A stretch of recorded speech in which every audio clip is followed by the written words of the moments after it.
Consistent self-improvement, everybody. You are now listening to American gypC podcast. I am your host, Classic, and I'm here with my co-host, gypC. And today we have Steven Jenkins. He is the founder of Control Shift Piano, a patented method to learn how to play piano that simplifies music theory and reduces stress and anxiety. Welcome to the show, Steven. Welcome, Steven. Thank you so much. Glad to be here. So, for me personally, I always like to ask, and for our listeners, tell us a little bit about like where you're from and what it was like growing up and where you are now today.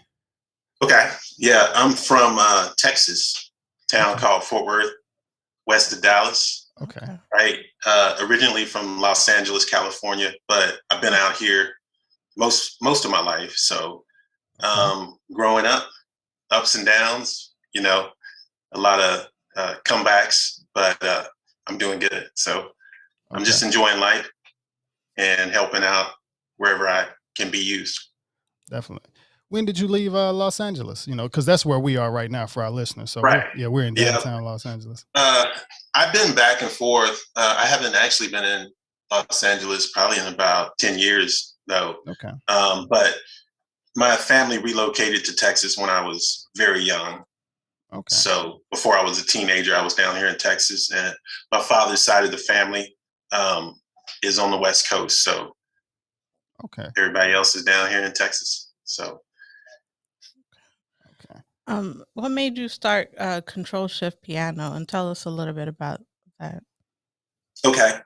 I started Control Shift Piano just out of a desire really to learn music and to actually, it didn't start off that way, right? It started off just me trying to help me. And then when I saw how helpful what I developed was, I started trying to help other people. So I formed Control Shift Piano around the practice of helping other people learn piano. Okay. So when did you get into to music? So I've been into music all through my life. I took music lessons several times from a young kid to, into adulthood, so on and so forth. But I've always loved music since I can remember. Okay. So I've always been trying to get on this side of music, in other words, in creating music. And that's where I'm at right now. You started as a pianist, or did you play a different instrument?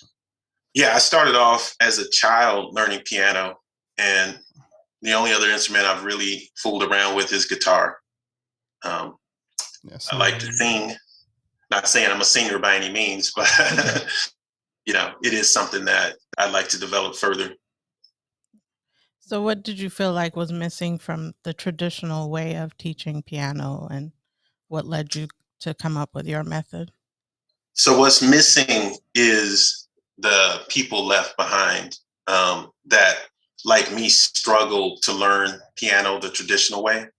It works for some people, but there's a lot of people that it doesn't work for. And what I noticed was there's a lot of blame game stuff going on. Either the piano student blames the teacher or the teacher blames the student. But my thing is, for whatever reason, it didn't work out. So my methods are here to help people, the remainders out there that still struggle and that don't connect with traditional piano lessons. Okay. So when you started, like I started playing cello when I was pretty young, when I was 5, and grew up with the Suzuki method, where they basically teach you, memorization and stuff like that. Right. Yeah. What was as far as the method that you started or that you came up learning, and did you have like private teachers and things like that, or you just kind of picked it up with the school or for fun? Yeah, you mentioned Suzuki method. So I've been through that to a degree. When I was first starting, it was I say it was a traditional lesson, but it was really a local musician in the neighborhood teaching me and my brothers how to play piano. So as much as we could afford to go through that lesson, we did it. That was more of a thing where my mother signed us up for it, so we kind of half-heartedly went along and did it. I was interested in it, but as I got older as an adult, though, I did more of the one-on-ones and bought some courses and things like that. Okay. So how does it work? And I guess to the degree that you can explain it to us, like how does your system work? Yeah. So my system is strictly based on simplifying music theory for piano. Okay. So my whole mindset of creating this was, how can I make it easy? And when I thought I had it easy, I went back and said, nope, not easy enough. Because I tried it out on some people and I said, hey, I think I got something here. Go try this. They made some progress, but still struggled in some areas. So I kept getting feedback from people that were testing it, going back and forth, and finally came down to basically what I do. My method breaks down music theory, which I know Classic probably agrees it can be very complicated. Yes. Um, but it breaks down all of that theory into colors and numbers. So those colors and numbers are easier to understand for most people than reading traditional sheet music. Right. So people pick up to it real fast because it's easy to relate to. It's already something that they're familiar with. Yeah, because I struggled when he tries to teach me some things. I'm like, Mhm. it just doesn't get through at all, and I'm like, I just don't even try it. Yeah, it's Like, definitely a different language, It yeah, but is. there's always a system, or if you can find a system for teaching certain things, it's Yeah. And see it'll be what you're neat. saying, like what gypC said, you struggle. And you know what? If you kept struggling through it, eventually you probably, like, over time you picked up little pieces. If you kept going another 5 years at that, maybe 7 years, eventually it would, the dots would connect. But what I found, and this is the reason why I really turned this into a business to help other people, is most people don't stick in long enough to understand that language that Classic is talking about. Yeah. There's other people that catch on to music theory real quick. It's almost like second nature. But Yeah. most people, that's not the case. They'll sign up for a piano class or cello or guitar, and they want a quick result, but it's not going to come quick in most cases. Yeah, I've definitely forgotten a lot of the music theory that I learned growing up. I attended performing arts school and things like that, Right. to where they Yeah. even focused on the music theory. And what's weird is that even when I got to college and I changed my major to music, the freshman music courses, they basically just let me slide on by. Some of them I actually didn't even have to go to, because it was like, yo, you learned this a long time ago. I could tell it's. Yeah. Yeah, so Yeah. but there's still a lot of it that, man, it was a whole nother level of chemistry on the Mhm. brain, and Yeah. yeah, I wasn't able to grab it, and like I said, I've lost a lot of my music theory just from, I could say, some of the music that I've been doing hasn't really required too much music theory, but it's definitely the ultimate foundation, and it's hard to comprehend, and it's hard to really keep. It seems like a rabbit hole sometimes, because especially you can get the basics of music theory, and then you get into jazz, and then Yeah. that's a It's whole like, different ball game. yeah. I mean, Yeah. and I found the same thing. It's like, if and there's people that don't get it, that it's even a struggle, because somehow it connects so well with them, and they see it, like they can see the language before it's even explained to them. When it catches on and it becomes second nature, it's so easy that it's almost hard to describe it to somebody that doesn't speak that language. It's like Yeah. you can get lost in just a conversation of music theory in itself. And so, like I said, my thing is to take it to the layman or laywoman, like just a common person, and say, hey, here's a way that you can do it without so much of the sacrifice on time and money and things like that. Like, you can explore here and see if it's something that you really want to stick with. And like I said, it's a good way to enter into music. Yeah. What's your opinion on um, trying to, or teaching creativity, or like just improvisation? I think that that's something. It's it's challenging too, because it's kind of a mindset to me that, like, you asked my opinion, right? Mhm. So to be able to kind of freestyle, free flow, like you see people that freestyle Yeah. poetry or rap even, and now there's a debate on what is freestyle. You know, is freestyle rap? Is it written rap, or is it just free up style? In other words, you don't have a defined topic. You just go off. You know, you can Yeah. kind of freely go around. If you keep it Right. original, yeah, Yeah. it's coming straight, fresh, Off the grabbing it as dome. it's going. Yeah, Exactly. you got it. Yeah, That's that's see a fresh original because that's see jazz.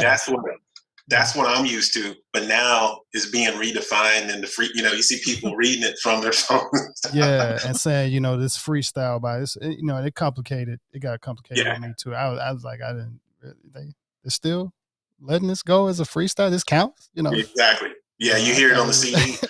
But with like you mentioned, jazz. I mean, whew, I mean, it's so deep. It's hard for me to say. And in fact, my boundaries, like The Rock says, know your role.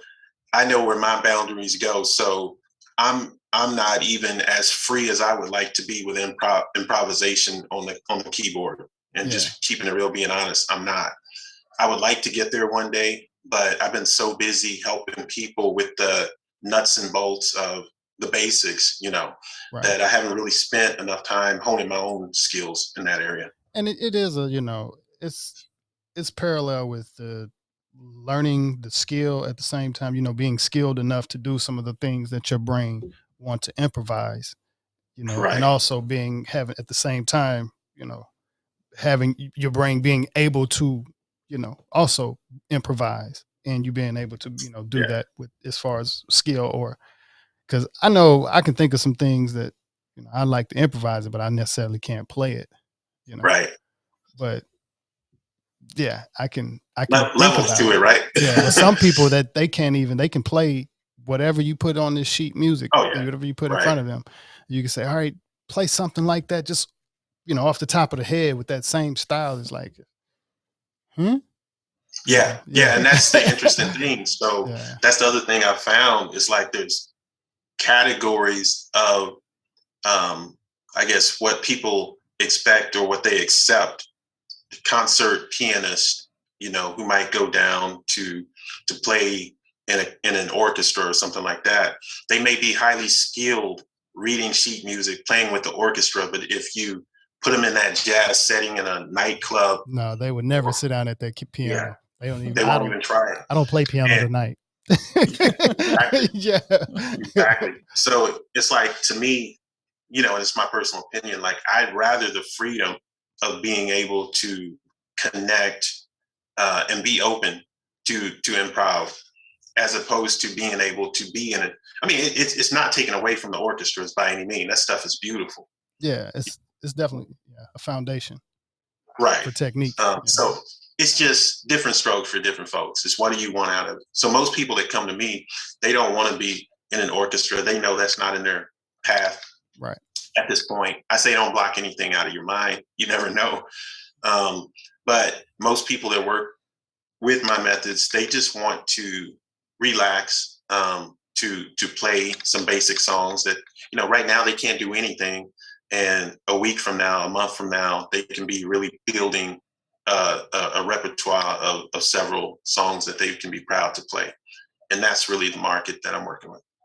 Yeah, and even for me, when I was young, I didn't like playing the cello, and I Right. got into creativity around sixth grade and things like that. But even with playing the cello, I kind of had a layout long term that, yeah, I kind of was forced to play. I'm still grateful for that, but it was orchestra. It was all orchestra foundation, and the creativity that Yeah. I was doing was not on the cello.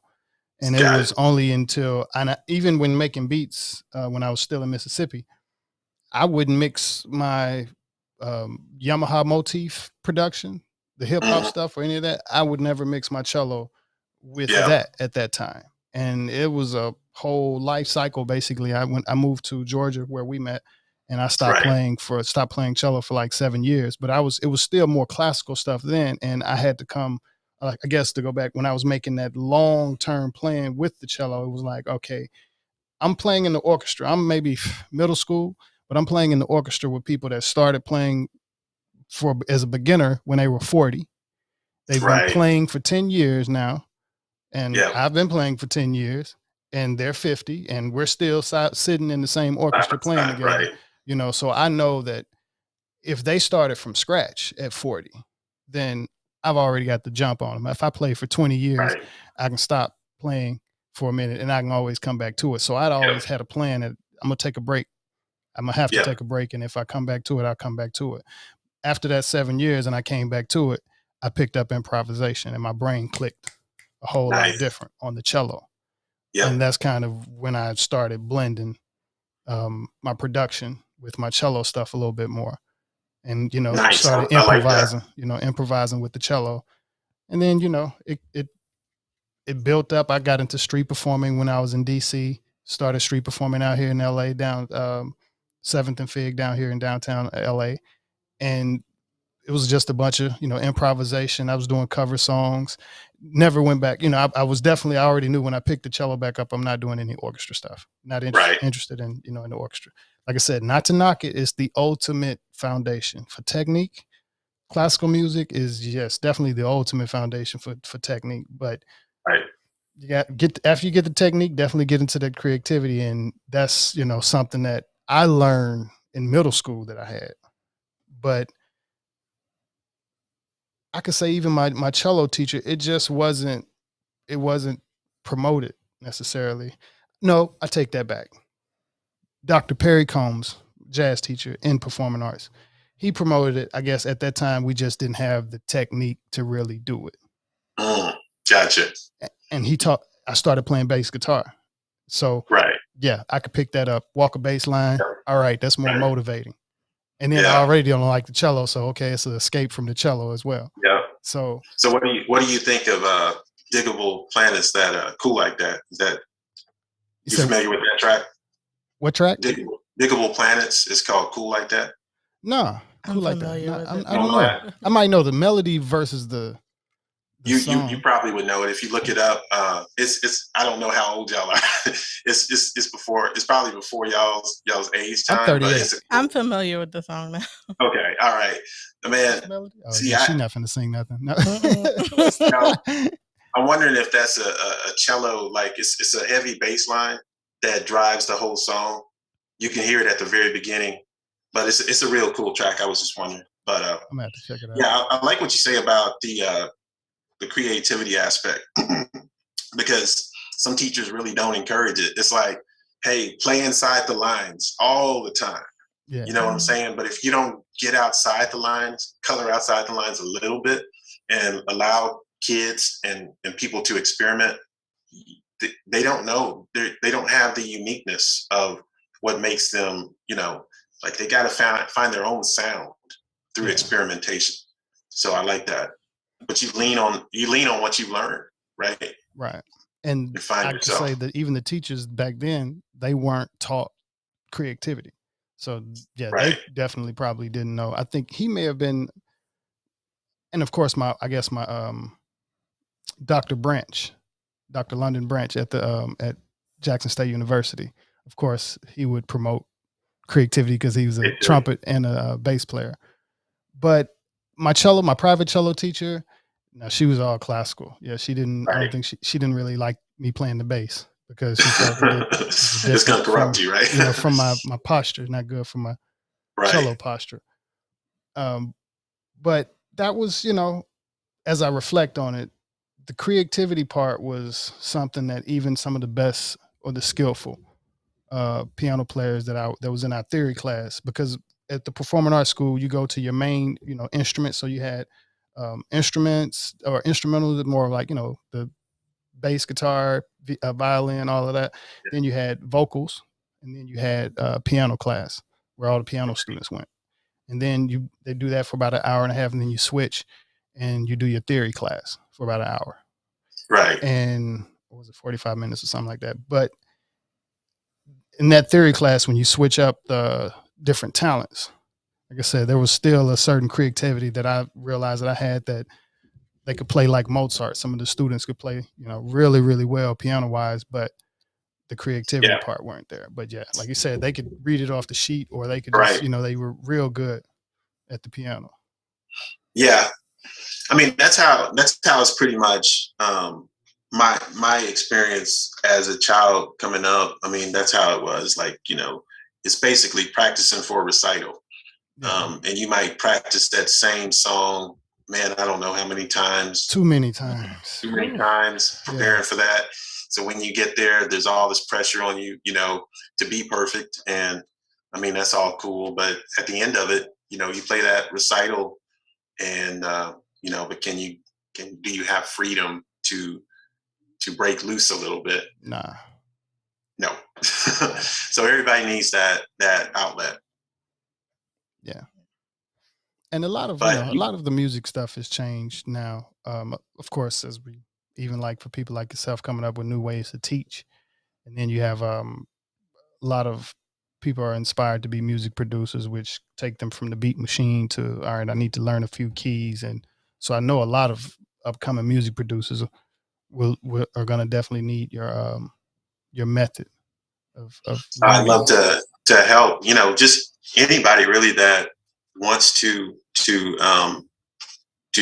get into music or creativity, because, you know, like you guys say a lot, it's on your shirts, consistent self improvement, right? Mm-hmm. And that's really why I resonated with your show, to be honest, because consistent self improvement is not about comparing to anybody, you know, even to yourself. It's just consistent self improvement. So today, am I better than I was from yesterday, even by just a little bit? And if I consistently make those small, tiny steps in whatever it is, then I'm going to be a better person. So Yeah. I like the message y'all promote. I think it's good. And, I you know, Appreciate that.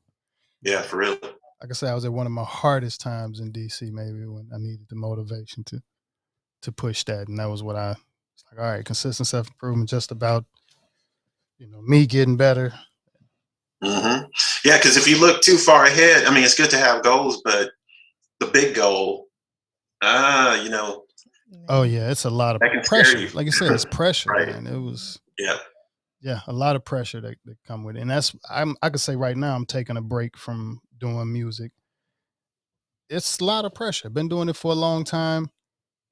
But like you said, that and I got a lot better at freestyling, and I got to the point to where I can hold my own set on my cello where I'm doing cover songs and stuff like that. I did gigs around LA.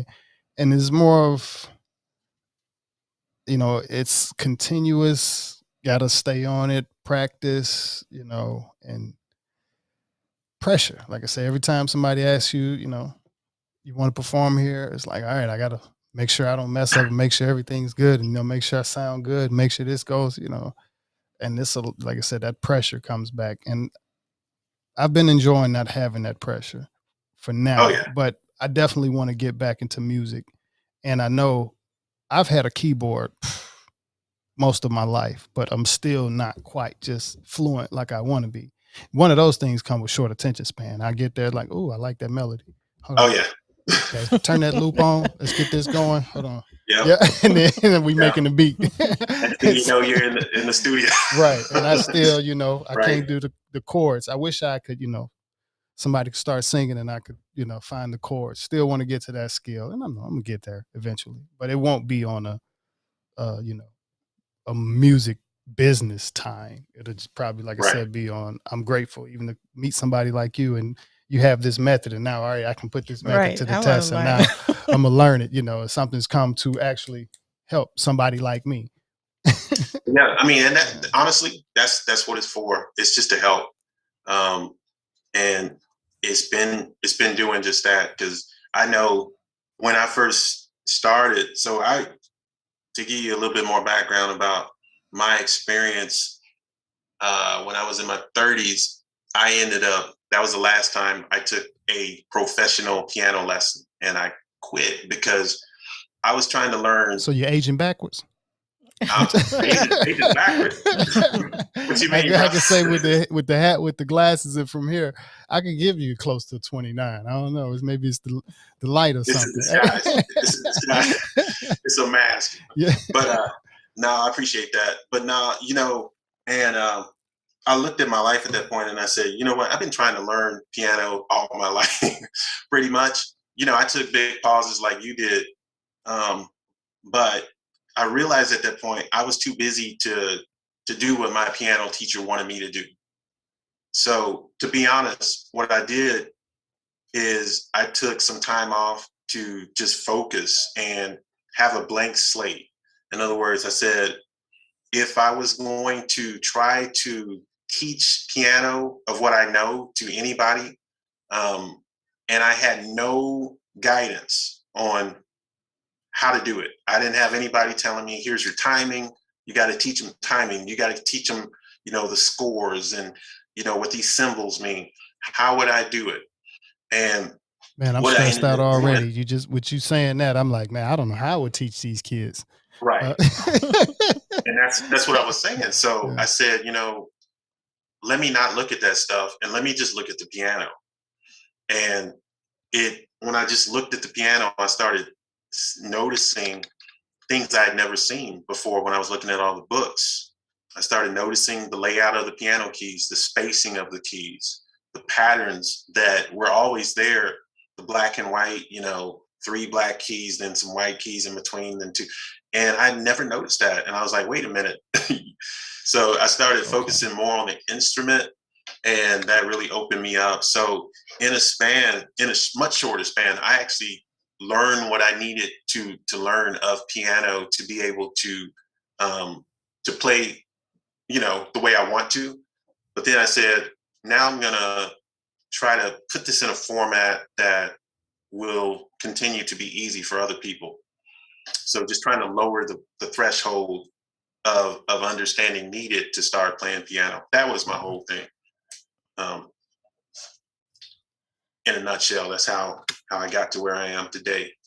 And do you do one-on-one sessions, or is it like courses? How does it work? So yeah, I do. Right now, I don't have any course. I don't have anything really for sale. If you go to my website, you will see something for sale, and it's there if somebody wants to buy. But my goal right now is just to build a community of people that like the idea, that like the concept. So I'm networking a lot, and out doing speaking engagements a lot, just to get the word out there, because I want the word to spread about what we're doing, the positive things we're doing with music that's not being done anywhere else. But to answer your question, yes, to me, it's more beneficial for me if somebody wants to learn this method, I developed it to be easy enough to where they don't need me, but I know that people need me. You know what I'm saying? Like, Yeah. even if you make something super easy, you open up something and it has easy instruction, sometimes you still need somebody to explain things. And yeah, so I do one-on-ones, no charge. I'm just here just trying to make sure people get, the dots connected enough to get them up and running. So what's your go-to when you're sitting down in your piano? Like, what's your favorite music to play? Oh, that's a good question. Because I do honestly love all different types of music.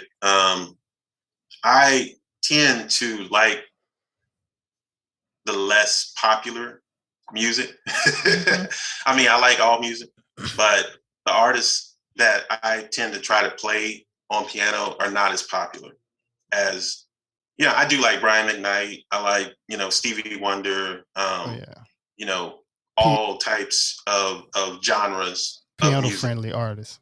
Those should be popular. Yeah.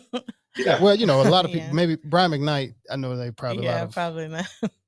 may not know him. Stevie Wonder, of course, they know it. He's they say a lot more. But yeah, I grew up on Brian McKnight though.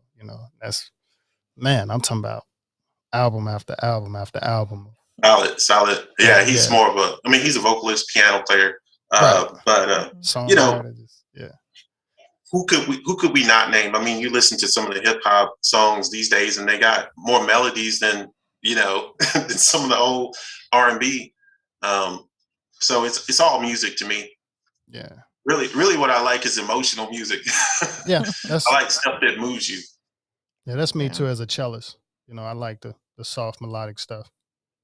Yep. Versus, and that was one of the things with classical music. I think just the very technical. Yeah, I Just couldn't do it. too much noise all at the same time You know, sometimes. it can be very stressful too, believe it or not. I mean, it just didn't vibrate with me. Yeah, I was playing it the other day. My son actually likes classical. He likes to just listen to the radio classical Yeah, because it's so quiet. And then all of a sudden they get these violins, and it gets real tense. And after a while, he got to be kind of anxiety. You know, under anxiety is too many violins crying at the same time. yeah, Yeah. and that's kind of, you know, of course, that's what the whole chemistry of the music is used for when it comes to classical music. And I've some of my best creative moments come from when I was in college, and I Right. come straight out of orchestra practice and run straight to the keyboard, and you know, Yep. melodies are there. But they've definitely, you know, if once you dive a little deeper into the science of music and frequency and tone and things like that, you'll see some of the ways that they manipulated the vibration of music and why, like you said, it'll give him anxiety just from that's what that part of the music does. That's what that vibration does.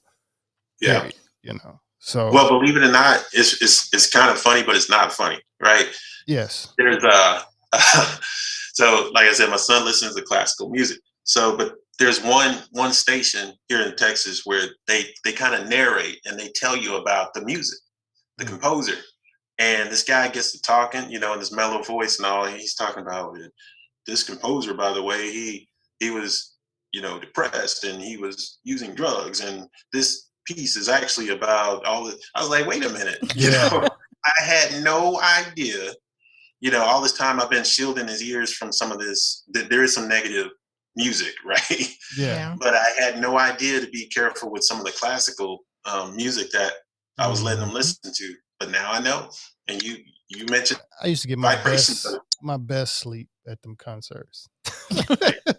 I'm talking about, I've been to so many classical concerts, chamber orchestra, Mississippi Symphony Orchestra, the Youth Symphony Orchestra, All State Orchestra. I've heard so much classical music that I've fell asleep to. Looking forward to it. For me, it's like the too many different instruments going at the same time. Like, and same thing happens in like action movies when you get to the part where the action is going. I hate those parts because they got the music that they play at that time is just so the traditional. It's so noisy, and then you got the noise of the guns and the fighting and all of that and the people, and it's just like too much noise that my brain goes straight to sleep at that moment. I'm like, I can't do it. That's more of a formula with Hollywood, I think. Dealing with the mix of production and, you know, or bad production. I can say bad production, but it's a distraction. It's more of a mental distraction sometimes. And I guess, to get the emotional, but it's not, you know, after so long, that formula just, it kind of kills the scene. And then I know some places they get creative where there's just nothing. So you just get, and that's just it. But you have to be able to pay attention, and what's going on at the screen at that time has to be, you know, great. It has to be good. Right. But so sometimes if what's really going on at the time is just really not amazing, and I need to kind of hit you with some music that make it feel bigger than what it really is. Yeah, that's some of the chemistry that they do, I feel. Yeah, because I listen to soundtracks, so there are good ones out there, but it's like some of them, majority of the time, it's the same soundtrack that's playing. I mean, the same songs that gets reused so much that a lot of it is classical type sounding. A lot of noise, but yeah. It's quite a formula. There's that one Bum, bum, bum, bum, bum, bum, bum, bum, bum, bum, you know, that's the action or this or the, not, you know, the beginning of the superhero movie or anything like Right. that. That's just that same bum bum bum bum bum bum bum Yeah. bum bum. Then it's like, come on, man, Exactly. let's switch it up a little bit, you know, and not just straight switch to hip hop, you know, Right. to where Like, they'll do that in certain Right. things. Yeah. like Game of Thrones had some pretty good. There's still a few things in there I still listen to, but yeah, there's It's Requiem for a Dream and other movies. it's a formula that they have in there, and like I said, it's one of the things. Even with music, I can sit there and listen to it, and I can hear all of the background. I can, and it's the same formula. Yeah, you're right.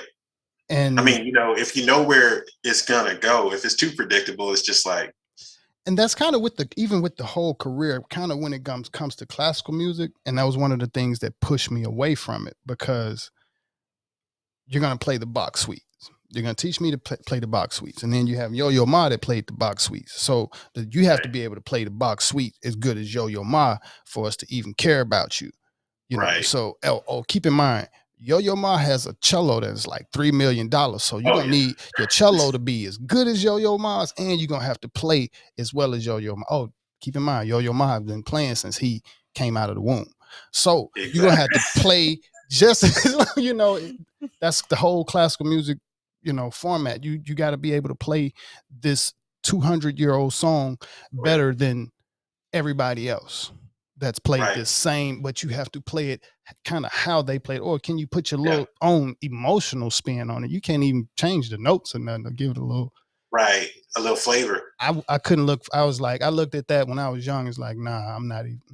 This And is a that's, recipe I mean, for. that's my point. It's like people set the threshold so high, you know, and it's comparing to somebody that their life, their whole history, like his grandfather probably, you know what I'm saying? Yes, Yeah. He might have yes. made that cello. They got money so they can afford to get, and the instrument does matter to the Oh, it sound. definitely Oh matters. man. After, as Right. an adult now, oh man, our cellos were trash growing up. Right.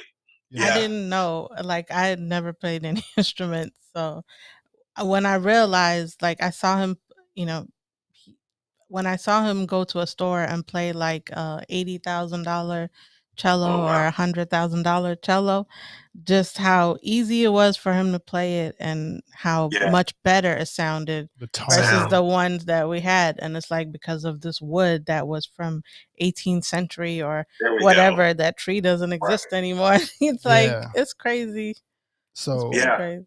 it's a lot I've learned about the classical world as an adult that I'm even, you know, I no regrets. Like Right.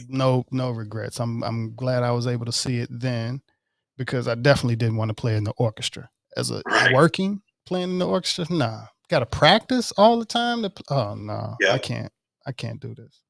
And see, that's what I'm saying. Most people, like the realization that you have is what people need to come to that understanding sooner so they know what they're getting into. Because believe it or not, you know, a lot of people think I speak down on, like, if you look at my YouTube videos, a lot of what I'm saying is that people quit piano lessons because it's true. But I'm not speaking down on traditional lessons or the theory. I'm just making a factual statement that it doesn't work for most people. And it's for whatever reason, Yeah, you know. So just what like our about educational system. right? Yeah, Yeah. exactly. Exactly. Especially if you're picking it up as a hobby. It's like you don't really want Right. to go to get a degree in whatever or go to traditional school or something. You just want to learn it to Exactly. for therapy or whatever you want. Yeah. Yeah. You're just trying to chill out and have fun Yeah. and you know, maybe have some people over and Or play that piano that somebody gave to you that's Right. just been sitting over Sitting there. there. yeah, exactly. That they keep harassing you about. Yeah. But you know, if you got to go through all that, you know, you got to have Yo-Yo Ma's level of education and his family background, and you know, it just ain't gonna happen for most people. But that's a normal pressure in the classical world. I could say that. It is. It It is. is. It got to be a normal pressure. Yeah, It because those are is, the yeah, standards. Well, creativity is getting a little bit more creative for some people, but not for a lot of us. yeah. My brother even Well, played cello, and right. but yeah, he was pretty rebellious too, coming up dealing with the orchestra stuff. But they thought Ray Charles couldn't sing and play piano. Mm, He They tried to teach him how to sing the right way. When he was first trying to sing, because he was singing notes in a way with his voice that sounded off key, right? But he was singing from his soul. He was yeah, singing from um, you know pain or struggle, and that's just something that his teachers really they didn't understand that. right. So, it's the same way with anything else. To me, it's kind of relative. Somebody says you're not doing something right or wrong in the right way, according to the way that they teach it. Yeah, they're right, because they've been trained a certain way. They're going to tell you you got to sit up straight. You got to do this. You got to practice all this time. You know, so they're not telling you wrong for what they know, but now there's new ways to do things, and people need to learn that so they can at least do something that they want to do. Yeah, and it's definitely opened up a lot of new doors for different creative things. I know a jazz cellist, Washington, cello Washington. I can't think of his first name, but urban cellist, urban jazz cellist. He's out of New Orleans. I think he maybe he's still in the UK or maybe back in New Orleans, but he plays with a different style. But he's Mm, good. I think he's had yeah, orchestra training and stuff like that. But when it comes to his jazz style, yeah, it's just it's you have to listen to it to kind of hear what he's doing, what he's hearing, what he's even getting out. And it's a little. It's sometimes you may think it's cluttered, but if you can, you still just got to listen to it and hear it. And right, it's a style. It's definitely a style that I like, and it's a genius because I can't do it, and it's jazz, and right, I know that's I can yeah, freestyle, I can improv good, right, but the way he do it, it's like, man, he's hearing some stuff and he's hitting it, and right. yeah, it's there. Yeah. Yeah, that's respect though. There's what I found in world music. Um, whether it's reggae or whatever, I've found so much talent out there in different nations, like from continents like Africa. Where you hear like Fela Kuti or Femi Kuti, Mhm. the rhythms, Afrobeat, Yeah. just stuff. There's so much out there. That Yeah. we in the United States, we just don't, we haven't been exposed to it. Yeah. Music has a vibration to where, Right. she's East African. Ah, okay. And I can listen to, East African music and still, without understanding the language, Yeah, still love the exactly. beat, the vibration behind it. And, it's, Exactly. yeah, Yeah. I can love it. Just put it in my playlist. Yeah. I don't understand what it's saying, but yeah, it's in my Right. playlist. And that's Me whether it's too, man. Spanish. When I heard it, I was jamming to it. I was like, where have I been? Like all this time, I had no idea that there was another that music was there. I mean, it's such a gift. Yeah. And yeah, it's a different magic, understanding, what you got to enjoy about Earth and even different cultures and things like that. Because, you know, we were taught a certain rhythm, we got a rhythm and it goes a certain way. And then you can go over there and they hearing a rhythm that is like, yo, I'm feeling it. I can't quite catch the rhythm though, but Right. how are you hearing this? This not even jazz, but how are you hearing It's amazing. it's a different rhythm, but it's the Yeah. rhythm of those people still, Right. everybody. And yeah, Well, it's I'm starting to see. I mean, not like I see all types of stuff, but like I've seen some of the dances, like trying to be adaptive to, like it's pulling from some of those African dances, even, yeah. and like I said, with the world, with the beats and things like that, it's kind of opening up. Oh yeah, they got But the we gotta they give got the props to where it came from. they have the best dances. We have the Oh trendiest yeah. dances. And now That's- it's connecting. I'm seeing it on YouTube. A lot of people are going, a lot of African choreographers are actually getting popular on YouTube now. They're getting people from America reaching out to them to It's choreograph good. their music. So I'm seeing a lot of collaborations since YouTube, especially. It's been a lot yeah, of collaboration. but That's good. yeah, We need the freshness of something. Yeah. You know. it's definitely music is a vibration, and it could be a weapon. It could also be a tool for love and good vibration things as well. And that's one of the reasons why people also want to probably learn and want to pick up on the piano, just to play some reflective things for Yep. themselves without something without notes, or I mean not note with words, because I still like Right. instrumentals myself, and as a creator or producer, I still feel like sometimes words can taint a nice melody. True. So I have some beats that's like, yeah, I know some words to go in it, but I feel like after I put some words on it, I won't enjoy the instrumental beat as much. And I Right. feel like I know that's probably what your method will definitely help people that don't want to listen to anything, but even just, all right, if I pick this up for a month, 2, 3, then I can just, tickle around how I want to. And my brother, he picked up music. My older brother picked up piano that way, basically a piano just being in his house, and he just kind of tickled on it after a Yep. while, and yeah, he got better. Yeah, that's actually one of the, like I said, when I went on a pause, that's what I did. I stopped looking at books and I just started looking at the instrument itself. So Yeah, that can work. yeah. Well, before we get ready to close it up, any links and projects you're working on that you'd like the listeners to know? Just you can look me up on YouTube, or go direct to the website controlshiftpiano.com, and that'll put you in the flow. We Definitely, take it from there. definitely. Do you usually work with local clients, just nationwide, anyone?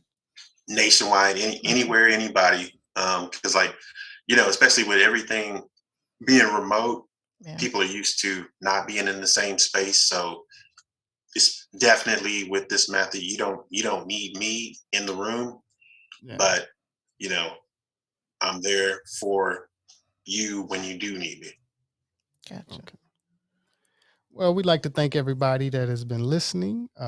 We'd like to thank you, Steven, for your time and consideration and all the gems that you've dropped with us today. And Thank you so much. And for the listeners, you can find the podcast at americangypsy.com, and you can find consistent self-improvement merch at luamlee.com. And we also have music under Classic Carpenter. That's KLACCIKCARPENTA. And have music on all major platforms, Spotify, iTunes, YouTube, Tidal, all of the above. And thank you again to everyone for listening. Thank you again, Steven. And Thank you. consistent self-improvement to everyone. Peace. And peace.